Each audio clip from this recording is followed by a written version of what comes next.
সম্মানিত ভিউয়ার্স, আপনাদের সাথে আজকে আরও একটি বিষয় শেয়ার করছি। সেটি হচ্ছে আমাদের প্রত্যেকটা মানুষের একটা স্বপ্ন থাকা খুবই জরুরি।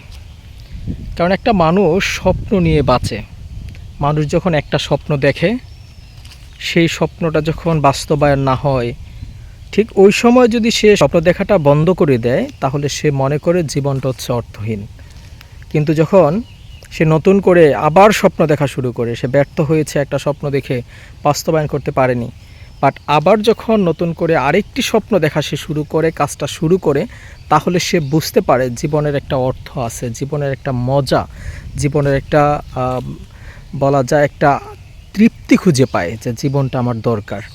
আর যখন মানুষ স্বপ্ন দেখাটা ভুলে যায়, তখন কিন্তু মানুষ হয়ে যায় মৃত মানুষের মতো।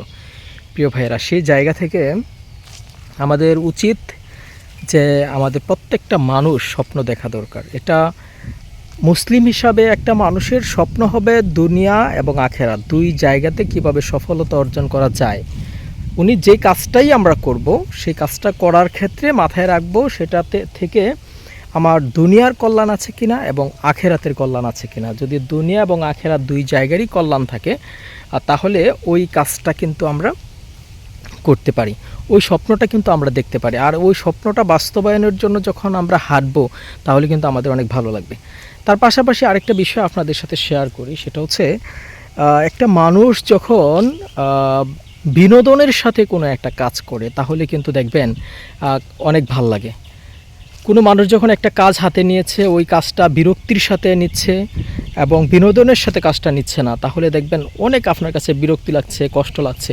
বাট আপনি যখন বিনোদনের সাথে কাজটা করবেন, বিনোদনের সাথে যখন কাজটা করবেন, তাহলে দেখবেন অনেক কঠিন কাজ, অনেক পরিশ্রমের কাজ, তারপরেও আপনার কাছে মনে হবে যে এই কাজটা অনেক সহজ, আপনার কাছে অনেকটা ভালো লাগবে, ভালো ফিল হবে। ওই জায়গা থেকে আমি সবাইকে রিকোয়েস্ট করব যে আমরা এই কাজটাই করব। এই কাজটা করার ক্ষেত্রে অবশ্যই বিনোদনের সাথে কাজটাকে ভালোবেসে সম্মান করে ওই কাজটা করতে হবে, তাহলে কিন্তু আমাদের স্বপ্নটা বাস্তবায়ন করাটা অনেক বেশি সহজ হবে। তো সম্মানিত ভিউয়ার্স, আজকে তো চলে আসলাম এই যে নরসিংদী রায়পুরা এলাকার এই চমৎকার এই বাগানটাতে। এটি হাসনাবাদ থেকে, রায়পুরা হাসনাবাদ থেকে বটতলী বাজারে আসতে এটি পড়বে।